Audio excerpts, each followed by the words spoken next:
زورد ويكا حرقال انتاي مالتيو سلام بيتسب كمي قنيخم كمي صنحكم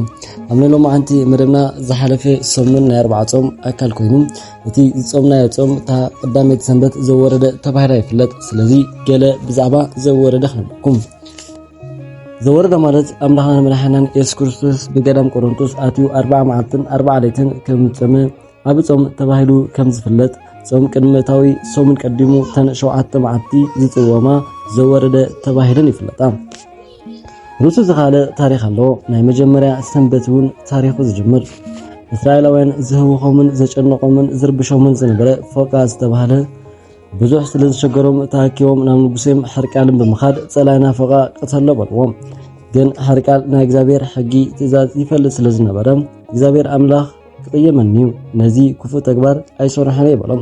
እስራኤላውያን ድማ ደጊሞም ከምዝ በለዎም እግዚአብሔር ክፉ ስራሕ ሰሪሕና ብንስሐ ይምሕረናዩ መሐር ድማዩ እጂ ጸላይና ፈቃ አው ግደልና እንበር ንሕና ተኻፊልና ሱባኤ አቲና እግዚአብሔር አምላኽና ተመሕረካ ክልምኒና ከምዝ ምስበሉ ጸላይም ፈቃ ቀተለሎም ካብዝን ዳሃር ትን 7 መዓልቲ ተኻፊሎም ጾምውን ፍታነገስ አንቀጽ 15 كم كلاي تاريخ ناي ابراهام استباله صادقيو نغيتانا منهنا يسوع كريستوس ابيصوم قنو متاو سغا تسمي كالكال نغرات يمغب الدحر مصمحو كله غديفو افون يدون تحاسيبو كم صوم المصحف سفير يركب كم زقطيلو ኦርቶዶክስ ጥምቀት ክርስትና ተዋህዶ እምነት ተከተልት በሙሉ ጎይተናን መድኃናን ኢየሱስ ክርስቶስ ብዝፍለጥ ዘመልከተ ናይ አብይ ጾም መጀመሪያ ሓደ ሰሙን አህሊፍ ይርከብ ስለዚህ ኦርቶዶክስ ጥምቀት ክርስትና ተዋህዶ እምነት ተከተልት በሙሉ ጎይተናን መድኃናን ኢየሱስ ክርስቶስ ናይዚ አብይ ጾም መጀመሪያ በደረጃ አትዮም ይርከቡ ስለዚህ ጾመ حرقال ወይ ዘወረደ ተባሂሎ ዝጽዋ ንእግዚአብሔር ምስጋና ይሁን አሜን ኩፉ ማዓልቲ ዘሳገሮም حرقال ንፎቃ በመቅታሉ እስራኤላውያን حرقال ንስሐ ተኻፊሎም በመጻወም ናይ ጻድቅ አብርሃም አፉን ኢዱን አጽሪዩ በመጻወም ቆሙ ድማ እስራኤላውያን ዘናጽሮ حرقال ንፎቃን በመቅታሉ ዳዊት ንጎለድ በመቅታሉም እስራኤላውያን ዘናጽሮ አብርሃም ጸሪዩ በመጻሙ ነቢያቱን በመጻሙ ናይ ኦሪት ኩሉ ሰፊርና ይርከብ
ቤተሰብ እንሎሚ استدالو መደብ እዚ ይመስል ነይሩ።